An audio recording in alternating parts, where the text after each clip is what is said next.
don't look now, but Mitsubishi is quietly reinventing itself. I honestly don't blame you if you haven't noticed. The company has been on the fringes of the American market for years, trotting out a lineup of also-rans and products that simply weren't a good fit for the market. No longer content with playing outfield, Mitsubishi is set to make itself known to a new generation of consumers. In this video, we'll discuss the products, people, and thinking behind their refocused product offensive.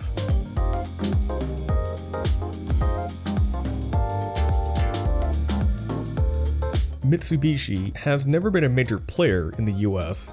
Their most successful year was in 2002, where they sold about 346,000 cars.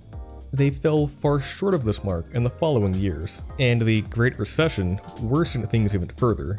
They went from selling about 97,000 cars in 2008 to about 54,000 cars in 2009.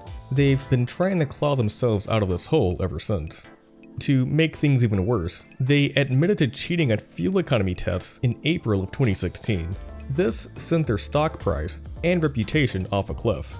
Nissan was able to buy a controlling stake in the company later that year for pennies on the dollar. Well, $2.2 billion is pocket change for a major automaker. The news came as a surprise to many, and it seemed like Mitsubishi's days in the car business were numbered. It turns out that things are looking as bright for them as they did at the turn of the millennium. As part of the Renault-Nissan-Mitsubishi alliance, they gain access to, among other things, platforms, engines, and interior components. By being a member of the alliance, they don't have to spend countless millions developing these items on their own. But just because the companies share mechanicals doesn't mean they're building the same cars. Seiji Watanabe, Mitsubishi's head of design, elaborated on the topic during an interview with Car Design News. "I'm in contact with Alfonso at Nissan and the Renault team, and we are talking about how to keep the brand separate and in a really good relationship in the alliance now. We developed an understanding that each brand does what they do, and then we decide the ratio of commonality. We don't share each intention of what we do next. The design and also philosophy of engineering may be different, but we consider the alliance effect, synergy, how to share, or what area we can share, and then we always discuss how much we can keep of a carryover/carry across ratio. This depends on the product and the concept. By doing so, we are reducing development costs, and then we can show our own unique brand image." Watanabe joined the company in 2018 and has led their design efforts since April of 2020. He replaced Tsunehiro Kunimoto, who was named their head of design in 2014. Prior to this, Watanabe worked for Nissan for over 30 years and contributed to cars like the R34 GTR and Infiniti G Coupe. He oversees a design staff that is about 200 strong. Mitsubishi has 3 studios, the main design center in Okazaki, and 2 satellite studios in Tokyo and Tripura, Germany.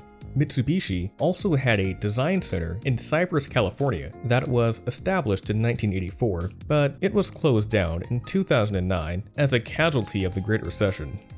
Their current design language was previewed with a series of concept cars that were revealed back in 2013. The AR, GC, and XR introduced the Mitsubishi corporate face, which they refer to as Dynamic Shield. It's characterized by thin lighting units, a large angular grille, and intricate brightwork that weaves between the lights and grille. Mitsubishi says it's meant to exude performance and protection, and it also serves as a way for them to hide sensors and other unsightly mechanicals. The profile view of each of the concepts feature a powerful character line that gains energy as it goes into the rear lights. These ideas were further developed over the ensuing years. Concepts released under Kunimoto, like the EX, E-Evolution, and Engelberg Tour, have the running lights and main lighting units split apart from each other. The DRLs are set up high to increase their visibility, while the main units are lower to lessen the chance that they'll blind pedestrians and other drivers. The brightwork goes from a mere accent to a critical piece of the puzzle. Since the headlights aren't playing as large a role in the design, it has to thicken up to maintain the visual impact. It also continues past the front clip and onto the side. It's also here that we see the emergence of a supporting line. It works with the main line to create a geometric surface language. Lastly, the bright, detailed grille on the GC has been done away with in favor of piano black designs with more subdued textures. Mitsubishi had all of the ingredients for a distinctive design language, but there were definitely some growing pains as they applied it to their production cars. Many models took on parts of it as they went through mid-cycle updates. The 2016 Outlander's interpretation of dynamic shield is half-hearted at best, and it looks like a complete afterthought on the Outlander Sport. The 2018 Eclipse Cross is the first car created from the ground up with the design language in mind, and it definitely shows.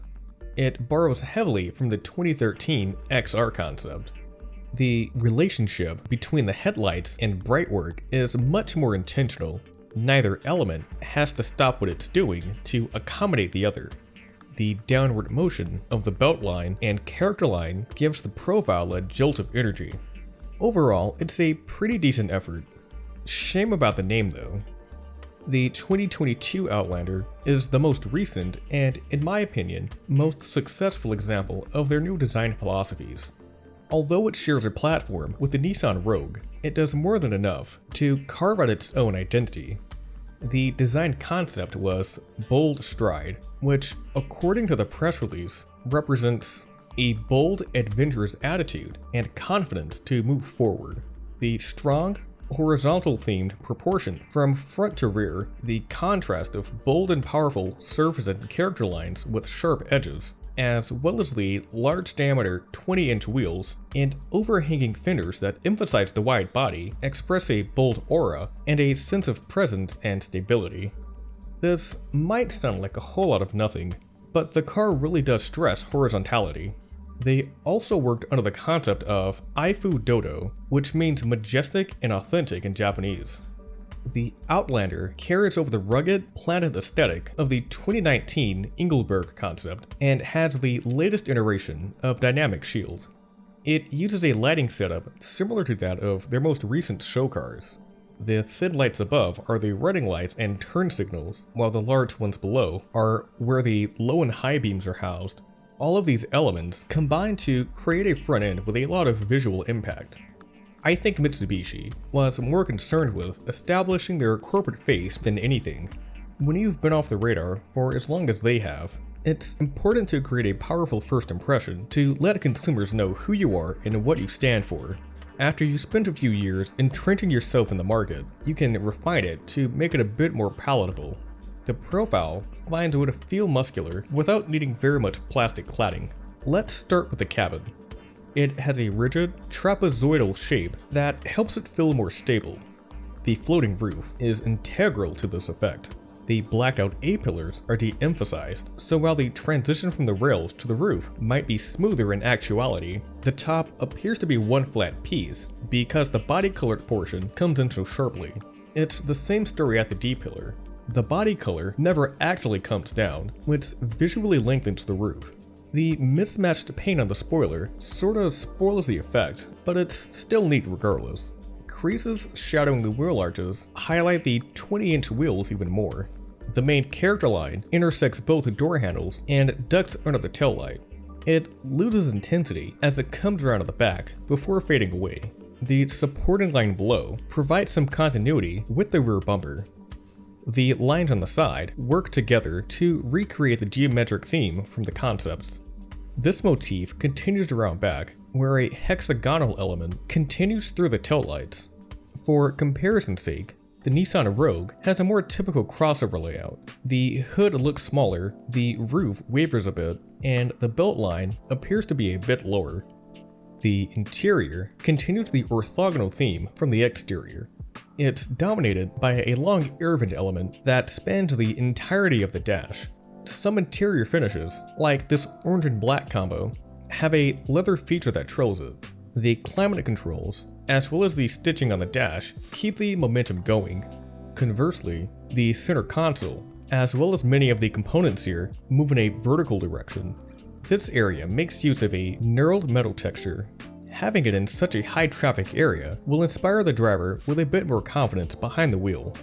The Outlander might be their most realized effort, but a few of their other models have traces of it that are worth discussing. The Eclipse Cross has undergone a significant refresh. It adopts the new lighting setup and gains more conventional rear units. This line at the front actually continues past the Brightwork and connects through the grille itself, further reinforcing Mitsubishi's emphasis on horizontality. The Shogun Sport, an off-road focused SUV that isn't offered in the United States, has these unique taillights that bleed onto the rear hatch. The Mirage is still an eyesore in their lineup, though it's not so bad if you just do what I do. Take the name literally and pretend like it doesn't exist. What's your take on this? Is this the shot in the arm that Mitsubishi needed, or is it too little, too late? Let me know in the comment section down below. Thanks for watching.